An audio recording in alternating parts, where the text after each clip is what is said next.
আসসালামু আলাইকুম সকলকে আজকের ভিডিওতে স্বাগত জানাচ্ছি। আমি মোহাম্মদ ইমরান চৌধুরী। এই মুহূর্তে অবস্থান করছি বাংলাদেশের উত্তরের জনপদ দিনাজপুর জেলার ফুলবাড়ী থানার রাজারামপুর গ্রামে। আমার পিছন দিকে আপনারা লক্ষ্য করছেন আলু তোলার একটি মহোৎসব শুরু হয়ে গেছে। এর আগেও একটি ভিডিওতে আমি দেখিয়েছিলাম যে ক্যারেজ জাতের একটি আলু তুলছিল বিভিন্ন চুক্তিদার পার্টিরা বা পাটেরা, যেটা আমরা বলি গ্রামের ভাষায়। তো সেই ভিডিওটি আপনারা খুব পছন্দ করেছিলেন, এই জন্য সকলকে আন্তরিক ধন্যবাদ জানাই। আজকেও ফুলবাড়ী টিভির সৌজন্যে আপনারা উপভোগ করবেন ইনশাআল্লাহ যে এখানে কিভাবে আলু তুলছে। ক্যারেট জাতের আলু নাকি? আচ্ছা আচ্ছা, কেমন মনে হচ্ছে আলুর ফলন? গাছ তো খুবই সুন্দর আছে,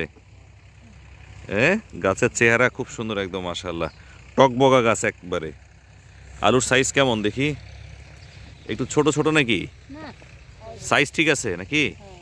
আচ্ছা আচ্ছা। কেমন যাচ্ছে এই ক্যারেট জাতের আলুর বাজার? বাজার কত এটার এখন? এই আলুর বাজার কত এইটার? 80 টাকা কেজি পাইকারি? আচ্ছা আচ্ছা, পাইকারিতে 80 টাকা কেজিতে এটা বিক্রি হয়ে গেছে। এবং দেখছেন কি সুন্দর করে আলু তো, এটা লাল কালারের আলু নাকি? আচ্ছা আচ্ছা, এটা কোদাল দিয়ে সাইজ করা লাগতেছে না? মাটি নরম আছে, হ্যাঁ? অনেক জায়গায় দেখলাম কোদাল দিয়ে সাইজ করে দিচ্ছে তারপর তুলতেছে।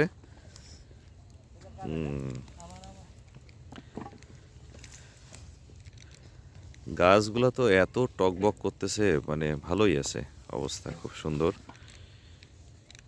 এবং চারদিকে কি সুন্দর একটা সবুজের সমারোহ, এর মধ্যে দিয়ে কিন্তু আলু তোলার উৎসব চলছে। যেহেতু আপনারা জানেন যে দিনাজপুরের এই অঞ্চলটাতে এখন শীতের তীব্রতা শুরু হয়ে গেছে। বরাবরের মতোই আমাদের দিনাজপুর শীত প্রধান একটা অঞ্চল, এবং সেই শীতের তীব্রতা উপেক্ষা করে কিন্তু সকলে চলে আসছে আলু তোলার কাজে। নিজের সংসার, নিজের জীবিকার্থে সবাই চলে আসছে। কত করে পাটের রেট এবার? 300 টাকা? আচ্ছা আচ্ছা, গতবার কত করে তুলছিলেন? গতবারও 300, এবারও 300, বাড়ে নাই নাকি? আচ্ছা আচ্ছা, আলুর দাম তো বাড়ছে, হ্যাঁ? মজুরি হারে দাম যাতে না বাড়ে নাকি? আলুর দাম তো বাড়ছে, তা কর নাই যে আলুর দাম এত বেশি?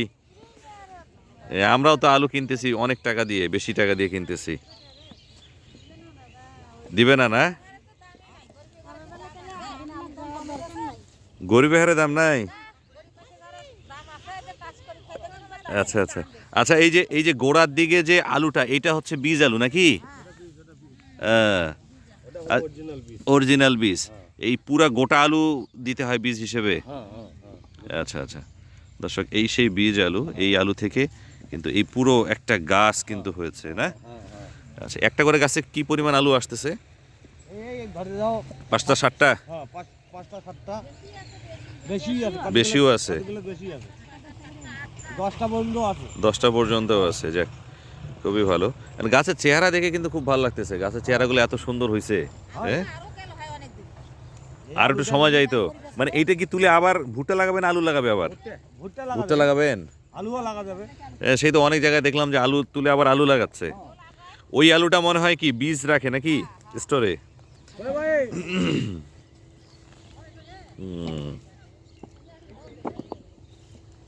এই আলুটা মনে হয় 60 দিনে বেশি রাখা যায় না নাকি? কিন্তু ওই যে ওষুধ একটা আছে না, হ্যাঁ, ওই ওষুধটা দিলে রাখা যাবে না। আচ্ছা, মানে আলুটা ফেটে যাবে? হ্যাঁ, আলুটা ফাটি যাবে। আচ্ছা আচ্ছা আচ্ছা, আর ওষুধটা না দিলে 60 দিনে কেন 77 দিনেও তোলা যাবে। আলুটা বড় হবে। এই ওষুধটা কি কারণে দেয়? এই যে আলুটা তাড়াতাড়ি বড় হবে, তাড়াতাড়ি বড় হওয়ার জন্য। মোটা হবে। আচ্ছা আচ্ছা, গুড। দর্শক, যেটা এর আগেও জানিয়েছিলাম যে ক্যারেট জাতের যে আলুটা, সেটা মোটামুটি 60 দিনের মধ্যেই উত্তোলিত হয়। এর বেশি রাখলে কিন্তু সেই দেখা যায় যে সে আলুটা ফেটে যায়, আর ফেটে গেলে তার বাজারে যা গ্রহণযোগ্যতাটা সেটা কমে যাবে, মূল্যটা কমে যাবে। সেই দিকটা লক্ষ্য করেই কিন্তু চাষি বা কৃষক নির্ধারিত সময়ের মধ্যেই কিন্তু সেই আলুটা তুলে ফেলে।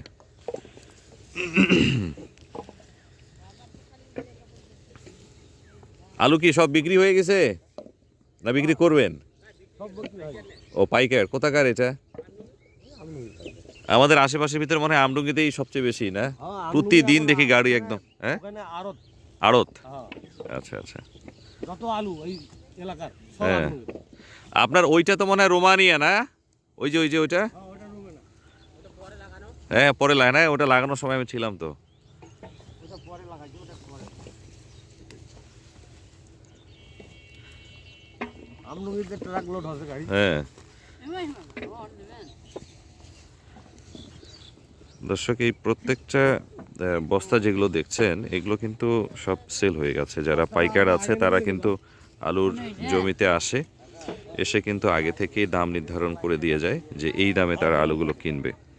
এখন কৃষক বা চাষি যে জমি থেকে যে আলুগুলো তুলছে সেই আলুগুলো কিন্তু আমাদের স্থানীয় এখানে রাজরামপুরের পাশেই একটি বাজার রয়েছে যেটাকে আমরা আমডুঙ্গি হাট বাজার বলে থাকি। সেখানে মোটামুটিভাবে ভালো কিন্তু একটি বাজার জমে উঠেছে আলুর, ভুট্টার বা ধানের। তো বাইরের যারা পাইকার রয়েছে তারা কিন্তু সেখানে এই আলুগুলো জমা করে দেশের বিভিন্ন প্রান্তে নিয়ে যায়। এলাকার বিভিন্ন জায়গা থেকে সেখানে আলু যায় এবং নির্ধারিত দামে তারা নিয়ে যায়। গত কয়েকদিন আগে যে ভিডিওটি করেছিলাম সেখানে আপনাদেরকে দেখিয়েছিলাম যে আমডুঙ্গি হাটের ঠিক পশ্চিম প্রান্তে গঙ্গাপ্রসাদের ধার ঘেঁষে ক্যারেজ আলু তুলছিল এবং সেই আলুগুলোর রেট ছিল কিন্তু 83 টাকা করে। সেদিক থেকে 3 টাকা কমে আজকে এটি বিক্রি হচ্ছে। তারপর আমি মনে করি দামটা মনে হয় ভালোই আছে। এটা কতখানি জায়গা আছে এটা আলুর? 1 বিঘা? আচ্ছা আচ্ছা। খরচ কতটুকু হয়েছে বলতে পারেন? লাভ হবে তো নাকি আলু বিক্রি করে, না হবে না? হ্যাঁ সেই তো না, যারা কৃষক তারা কয় লাভ হয় না, আর পাইকাররা কয় দাম কম দেয়। না সেটা তো অবশ্যই।